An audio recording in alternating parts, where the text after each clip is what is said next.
Today, I want to talk about something we all value deeply, yet often overlook until it's shaken: our peace of mind. And the truth is, one of the greatest threats to our peace is not circumstances, but people, specifically toxic people. Peace.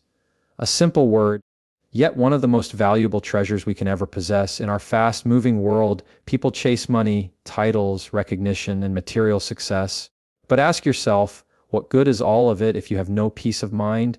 If you can't sleep at night, if your heart is heavy with stress, or if your energy is drained every time you interact with certain people, can you truly call yourself successful? This is why peace is priceless. Unlike wealth or possessions, it cannot be bought. Unlike achievements, it cannot be hung on a wall. It must be cultivated, protected, and cherished from within. And perhaps most importantly, it can be stolen not by thieves in the night, but by toxic people who walk boldly into our lives. Toxic people come in many forms. Some are loud and aggressive, openly criticizing and belittling others. Some are subtle, manipulating situations with guilt or twisting your words until you start questioning yourself. Others are chronic complainers, turning every conversation into a dumping ground for negativity. What they all share is this: when you leave their presence, you feel depleted rather than uplifted, your mind feels cluttered, your mood feels dampened, and your peace feels shaken. Here's the danger: many of us undervalue our peace. We prioritize keeping others happy, avoiding conflict, or maintaining appearances, even if it costs us our mental stability. We tell ourselves, it's not that bad, or that's just how they are. But ignoring the value of peace is like ignoring the value of oxygen. You don't realize how essential it is until it's taken from you. Think about it: when you are at peace, your decisions are clearer, your health improves because stress decreases. Your relationships flourish because you are not constantly carrying bitterness or exhaustion. Your creativity flows, your productivity increases, and your joy multiplies. Peace is the foundation upon which every other success in life is built. Without it, even the greatest achievements feel empty. So, how do we honor this priceless gift? By making it our non-negotiable priority, by deciding that no relationship, no conversation, no job, and no situation is worth the cost of constant inner turmoil. That may sound bold, but it is the key to emotional freedom. Protecting your peace doesn't mean cutting off everyone who annoys you. It means becoming intentional. It means recognizing who lifts you and who drains you. It means giving your time and energy to people who respect your spirit and limiting your exposure to those who don't. It means practicing the courage to say no, the wisdom to walk away, and the strength to put your well-being first. Remember, this peace is not selfish. It's survival. You cannot pour into others from an empty cup.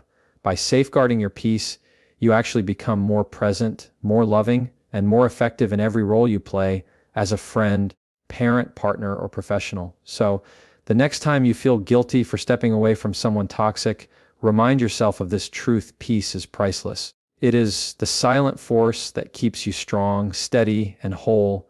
And because it's priceless, it's worth protecting above all else. If there's only one thing you take away today, let it be this: guard your peace the way you would guard your most valuable treasure. Because in many ways, it is.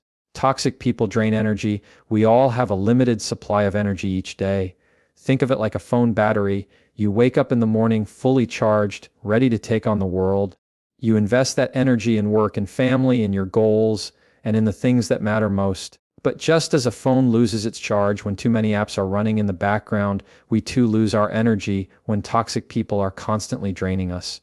Now, what does toxic really mean? It doesn't always refer to people who are outright cruel or violent. More often, toxicity comes in subtle forms. It's the friend who never celebrates your wins, but always highlights your flaws. It's the colleague who thrives on gossip and negativity. It's the relative who makes you feel guilty for setting boundaries. These individuals may not harm your body, but they slowly eat away at your spirit. Here's how toxic people drain energy mentally: they consume your thoughts. After an interaction, you replay their words in your mind, analyzing what you should have said or how you could have responded differently. Instead of focusing on progress, you're stuck in cycles of rumination. Emotionally, they leave you feeling heavy. You walk into a room smiling, but after 5 minutes with them, your joy feels replaced with irritation, sadness, or self-doubt. Physically, yes, even your body reacts. Stress caused by toxic interactions can lead to headaches, fatigue, and even weakened immunity. This constant drain has a dangerous effect. The energy that could be fueling your goals, nurturing your relationships, or enhancing your creativity is instead wasted on managing someone else's chaos. You may find yourself too tired to pursue your dreams, too anxious to enjoy your successes, or too distracted to be fully present with the people who truly matter. Let me give you a picture. Imagine you're carrying a bucket of water that represents your energy. Every supportive, positive person in your life helps you keep that bucket full. But every toxic person pokes holes in your bucket. A sarcastic comment here, a manipulative guilt trip there, and slowly the water drains out. By the end of the day, you're empty, not because you didn't start with enough, but because you spent too much time walking around with holes in your bucket. The truth is, toxic people thrive on your energy. Some need constant attention, others need a scapegoat for their frustrations, and some simply need someone to drag down so they don't feel so low themselves. Whatever their motive, the effect is the same. They take more than they give. But here's the empowering part. Once you recognize the drain, you can stop it. Awareness is the first step. When you start paying attention to how you feel after interacting with certain people, you'll notice patterns. Who leaves you lighter? Who leaves you heavier? Those patterns are the clearest indicator of who nourishes your energy and who depletes it.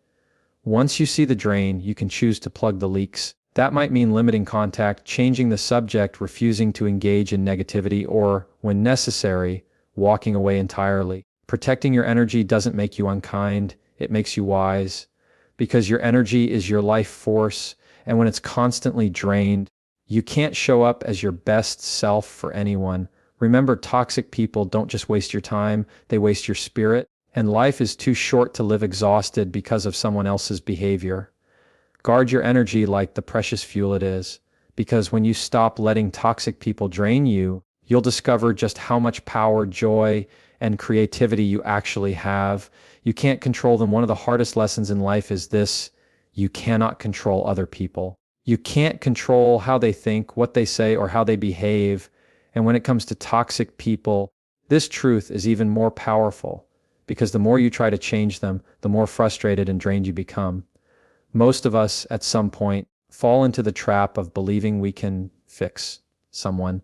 Maybe you've told yourself, if I just explain it better, they'll understand, or if I just show them enough love, they'll change. It comes from a good place, our desire for harmony, kindness, or improvement. But here's the reality: toxic people don't change because we want them to. They change only if they decide to, and in many cases, they may never decide to. Why is that? Because toxic behavior often comes from deeply ingrained habits, wounds, or personality patterns. The constant critic may thrive on negativity because it's the only way they know to feel superior. The manipulator may have been controlling since childhood and sees no reason to stop. The perpetual victim may actually feel more comfortable blaming others than taking responsibility. None of these mindsets shift overnight, and they certainly don't shift just because you're tired of dealing with them. When we try to control toxic people, we set ourselves up for disappointment. It's like shouting at the rain, expecting it to stop. You can argue, explain, plead, or even sacrifice your own well-being, but their behavior remains the same. And the more you try, the more powerless you feel. This is how toxic people end up holding so much power, not because they're stronger than us, but because we keep giving them control over our emotions.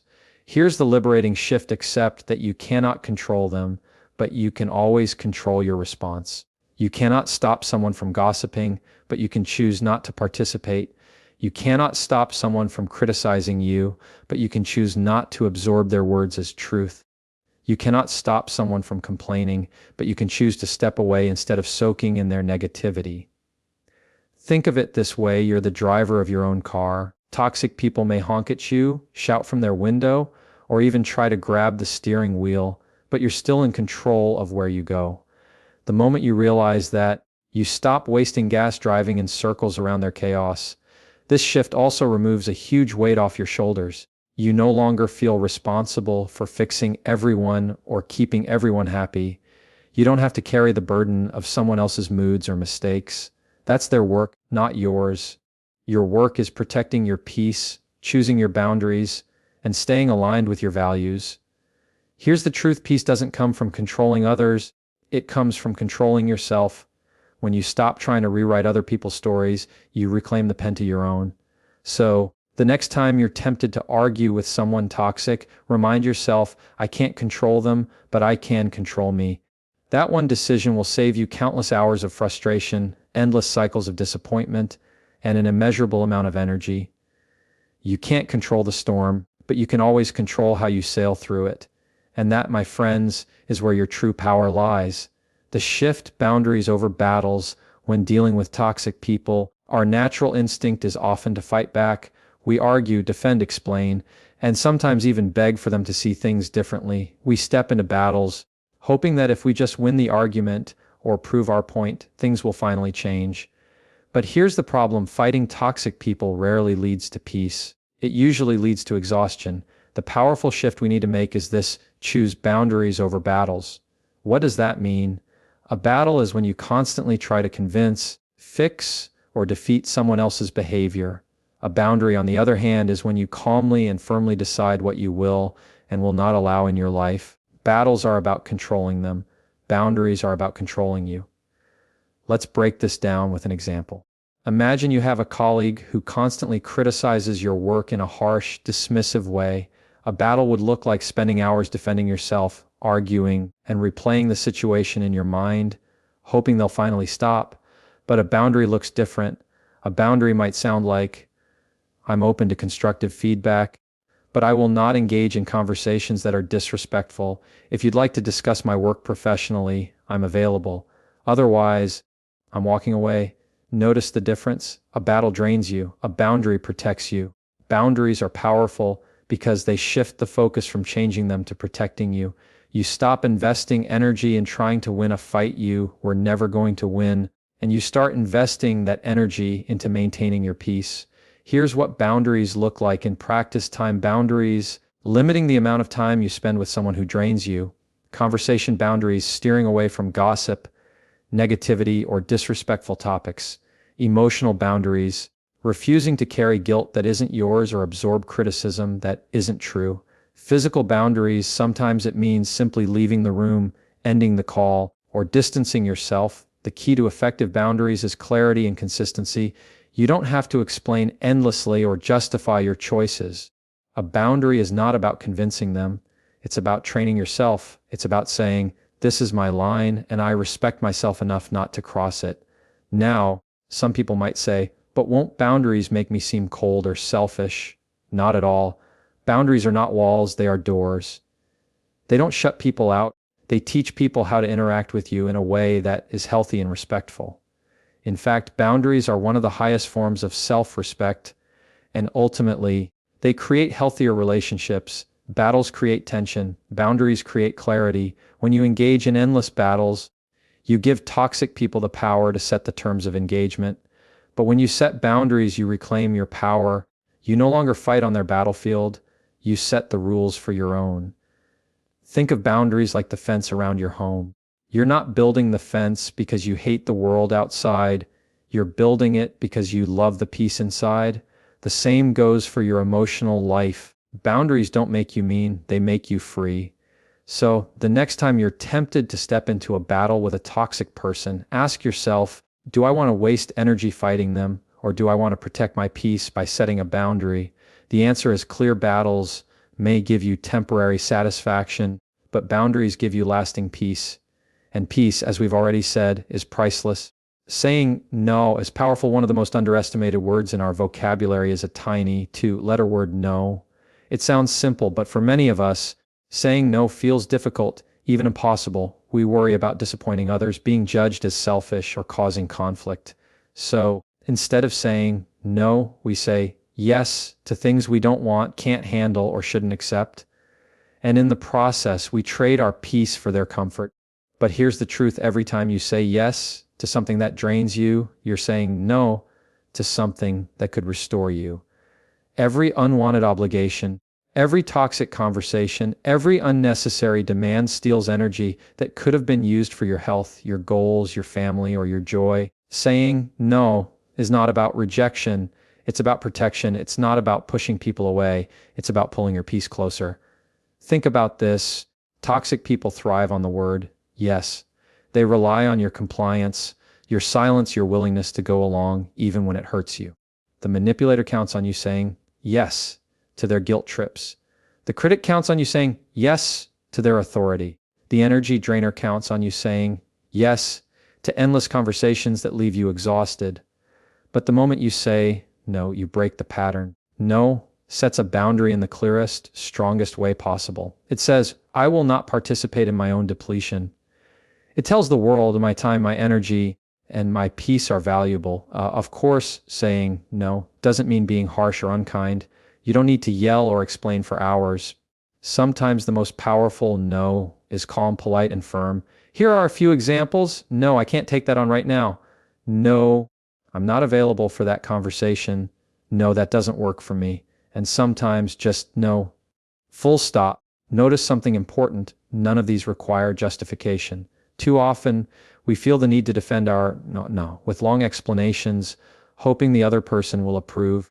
But the truth is, your no doesn't need approval. It's valid simply because it's yours. At first, saying no might feel uncomfortable. You may feel guilty, awkward, or even anxious. That's normal. Most of us have been conditioned to equate no with negativity. But here's the reframe. No to what drains you is actually yes to what sustains you. It's a yes to your well-being, your priorities, and your peace of mind. Think of it like pruning a tree. When you cut away dead branches, you're not harming the tree, you're helping it grow stronger. In the same way, when you cut away toxic demands with a firm no, you're creating space for your life to thrive. Let me give you this challenge. Pay attention this week to how many times you say yes out of obligation instead of desire. How many of those yeses could have been replaced with a respectful, firm no? You may be surprised at how much lighter and freer you feel when you start practicing this shift. Remember, toxic people may not like your no. They may push back, complain, or even try to guilt you, but their reaction is not your responsibility. Your responsibility is to protect your peace, and no is one of the strongest tools you have. So the next time you're faced with a situation that threatens your calm, remember this: every no to toxicity is a yes to yourself. And saying yes to yourself is not selfish, it's powerful. Reclaim your power. Toxic people have a way of making us feel powerless. They criticize, manipulate, and provoke until we're reacting instead of choosing. Before we know it, they're controlling not just the conversation, but also our mood, our energy, and sometimes even our self-worth. But here's the truth: no one can take your power without your permission. Every time you let someone's insult define your self-image, you hand them power. Every time you engage in endless arguments trying to prove your worth, you hand them power. Every time you allow their chaos to dictate your peace, you hand them power. Reclaiming your power means deciding that you are no longer a prisoner of other people's behavior. You stop waiting for them to change, apologize, or validate you. Instead, you shift the focus back to where it belongs, on your choices, your boundaries, and your response. Here's the good news: reclaiming your power doesn't require dramatic battles or cutting people off in anger. It begins with small, intentional decisions. Power in silence. Sometimes the strongest response is no response at all. When someone tries to bait you into conflict and you choose silence, you've reclaimed your power. Power in boundaries. Each time you set a clear line, whether it's with your time, your emotions, or your energy, you're telling the world, I'm in charge of me. Power in self-worth. When you believe in your own value, toxic words bounce off instead of sinking in. Their criticism becomes background noise rather than a life sentence. Think of it this way: toxic people thrive when you react. They feed off your anger, your defensiveness, and your need for approval. But when you stand calm, grounded, and self-assured, you starve their influence. You reclaim the power that was always yours. Reclaiming your power is also about remembering that your peace is not negotiable. It's not a luxury, it's a necessity. You are allowed to walk away from conversations that hurt you. You are allowed to refuse roles that drain you. You are allowed to live free of guilt for prioritizing your well-being. That's not weakness, it's strength. Of course, reclaiming power doesn't mean life will be free of toxic people. They will still show up in workplaces, families, and social circles. But the difference is this: instead of feeling trapped by them, you learn to rise above them. You stop reacting as a victim and start responding as a leader of your own life. Imagine your life as a house. For too long, toxic people have walked in uninvited, rearranging the furniture, making a mess, and leaving you to clean up. Reclaiming your power means locking the doors, holding the keys, and deciding who gets access. It means saying, "This is my space, and I decide what belongs here." The result is liberating. You feel lighter, stronger, and more in control. Your relationships become healthier, your goals clearer, and your spirit freer. Because when you reclaim your power, you're no longer living on someone else's terms. You're living on your own. So let me leave you with this truth: your power has always been yours. Toxic people may distract you, but they can never destroy you unless you let them. Today, take it back. Reclaim your voice, reclaim your boundaries, reclaim your peace. Because when you reclaim your power, you reclaim your life,